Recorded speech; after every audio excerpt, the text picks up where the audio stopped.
እግር አልባው እግረኛው ሚዲያ ይህ ሰው ከአካሉ ይልቅ ህሌናው ስንኩል ነው። በታላቁ ገዳም ውዝግብ ውስጥ ወፍራም እንጀራ የሚጋግር እንዲህ አይነት ሆዳምነት ከአንድ አማኝ ይጠበቃል ብዬ አስቤም አላውቅም።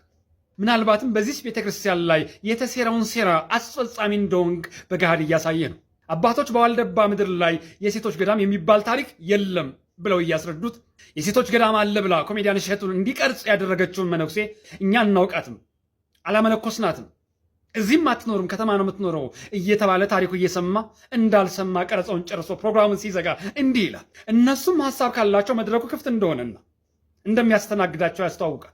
ያቺ በህገወጥ መንገድ የገዳሙን ህልውና እያጠፋች ያለች መነኩሴ ከእሱ ጋር ቀርባ ገዳሙን ስታዋርድ ማየት ትልቅ መነጋገሪያ ይሆንለታልና ወፍራም እንጀራ ያመጣለታል።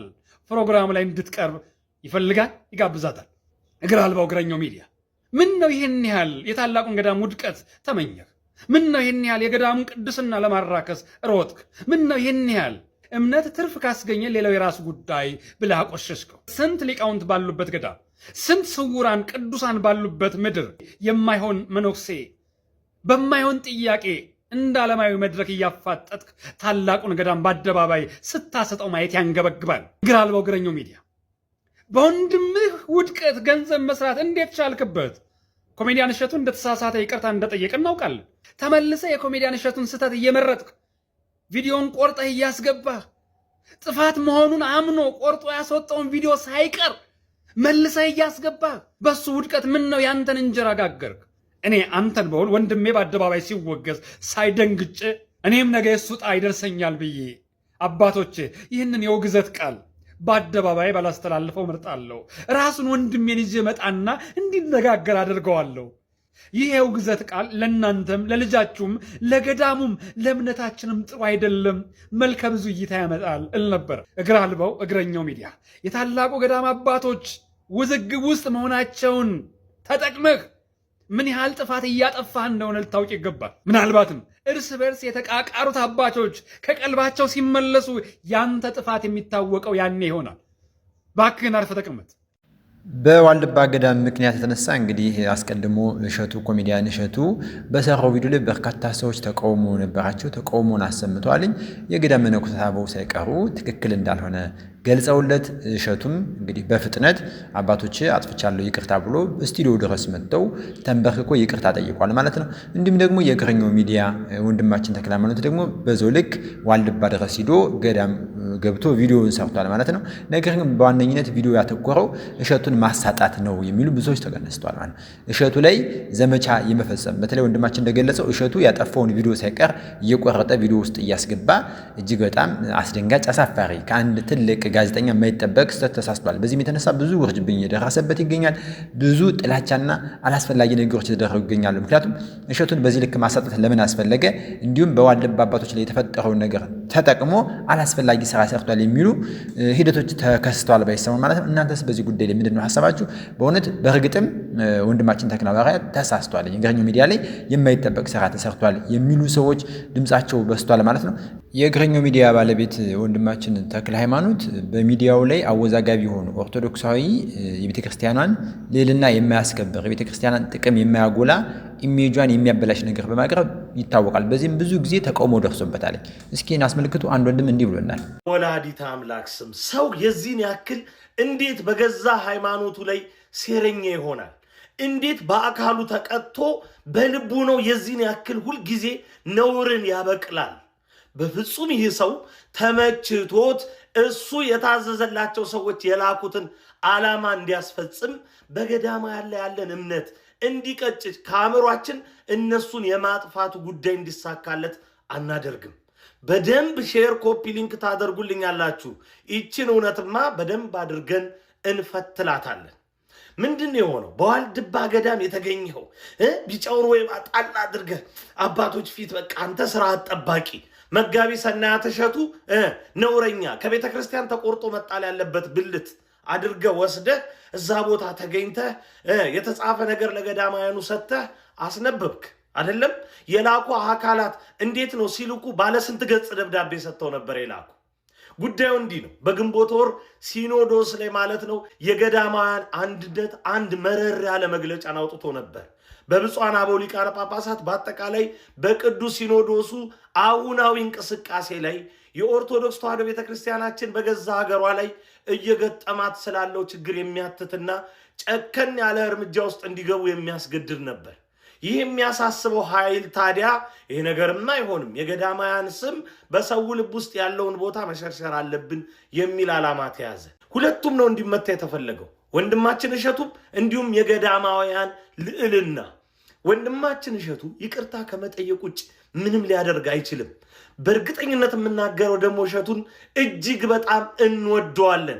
የሰራው ዘመን ተሻጋሪ ስራን ምንምና ማንም ሊፍቀው አይችልም። ወንድማችን አሁንም በቀደመ የታላቅ ወንድምነት ልዕልና እንድትቀጥል እንፈልጋለን። መሳሳት የሚሰራ ሰው አካል ነው። ሲሳሳት ለምን ብለነው እናውቃለን። ነገር ግን እሸቱ በፍጹም ከማንነታችን የማይቆረጥ ወሳኝ አካላችን ነው። ወንድማችን እሸቱ መበርታት ብቻ ነው ያለበት። በዋልድባ ገዳም የጀመርከውንም ፕሮጀክት ጨርሰህ የጠላትን አፍ እንደምታዘጋ አምናለሁ። በሌሎች የትኞቹ መንፈሳዊ ፕሮጀክቶቹ በሙሉ ሁሉም ኦርቶዶክሳዊ አብሮ ይቆማል። ይህ እግረኛው የተባለ እግር አልባ ሚዲያ ግን ከዚህ ቀደም አስታወሳችሁ እማሆይ አመልማልን ያ ደፋሪ መነኩሴ የሰራቸውን ስራ ያንን ነገር አውጥተን አጋልጠን ስንሰጥ መነኩሴውን አስቀድሞ ስማቸውን የማጥራት ስራ ገንዘብ ተቀብሎ ከሰራ በኋላ እማሆይን ስቱዲዮ ጠርቶ ሲያሳቅቃቸው እኔና ወንድሜ ብሩኬ ስጋ እንዲሁም እማሆይን ያኖረቻቸው አንድ ጀግና ሴት በደጅ ነበርንና መኖራችንን ሲያውቅ ውጡልኝ ብሎ እማሆይን አስወጥቶ ዘብቶባቸው እያለቀሱ ሄደዋል። ወላዲት አምላክ ምስክር ትሁነኝ፣ ዋሽቼ እንደሆነ መድኃኔዓለም አይለመኔ። እንዲህ ያሉ ሐሳቦች ላይ በማቀባበል የተንኮለኝነትን ስራ እየሰራ ዛሬ ደግሞ መነኮሳቱን በዚህን ያክል ደረጃ ስማቸውን ለማጥፋት መጋጋጥ በእውነት ያሳዝናል፣ ያሳፍራል። አይሳካልህም፣ አይሆንልህም። ገዳማውያን አባቶቻችን እንዲሁም ደግሞ ገዳማውያን እናቶቻችን መነኮሳት የኛ የዘላለም ልዕልናዎቻችን ናቸው።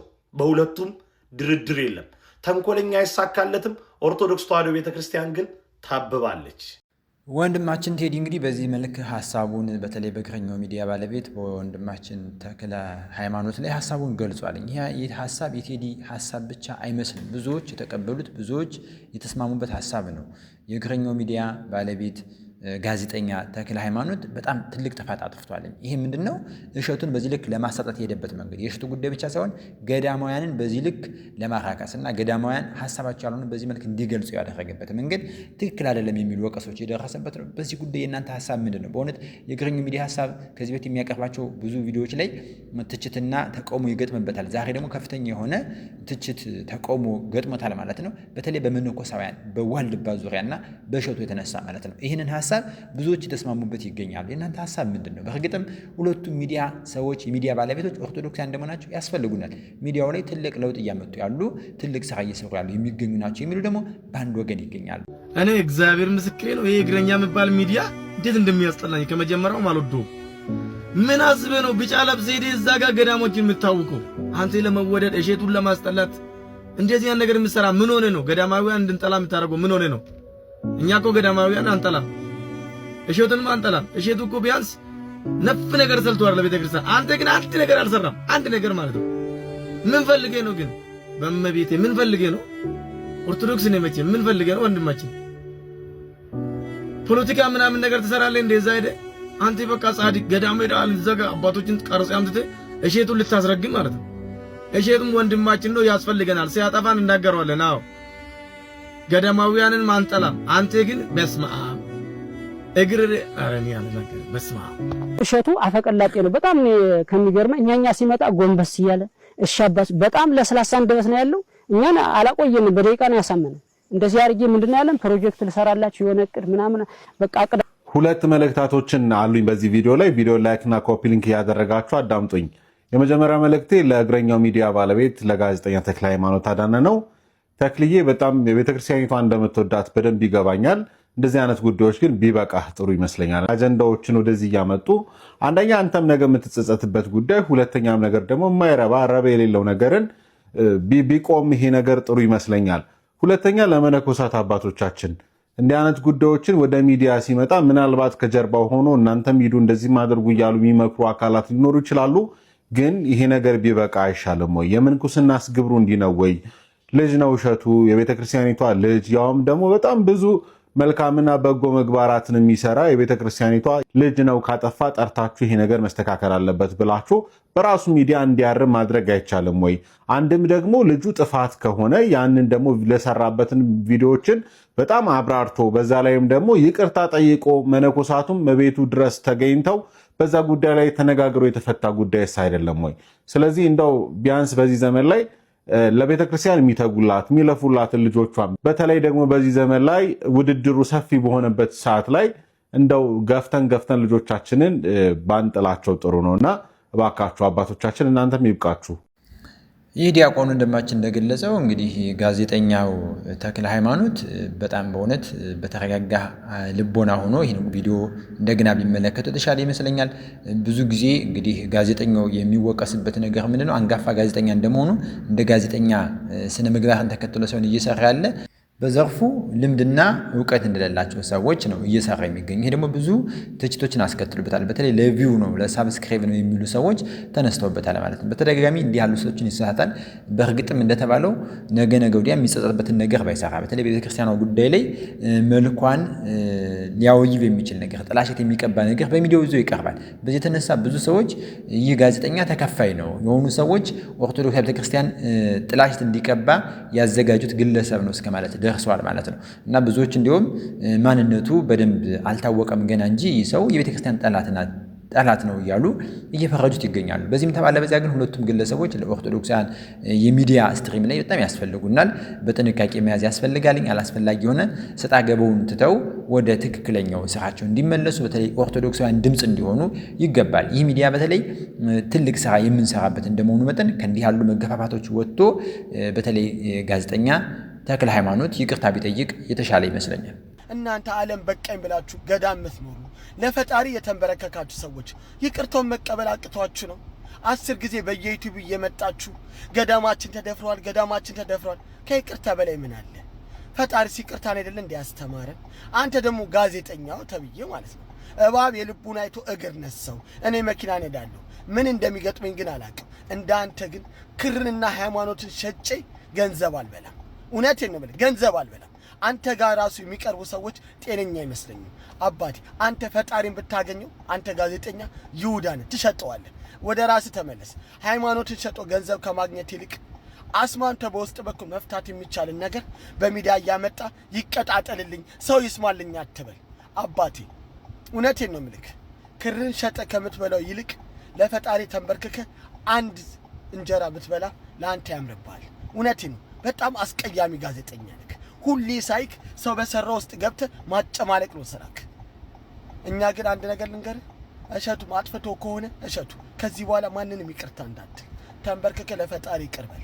ፈጣሪ ብቻ ነው አንተን ይቅር የሚልክ። እነዚህ ሰዎች ደጋግመው አልሰሙክም። አባቶች ናቸው ግን ለስሙ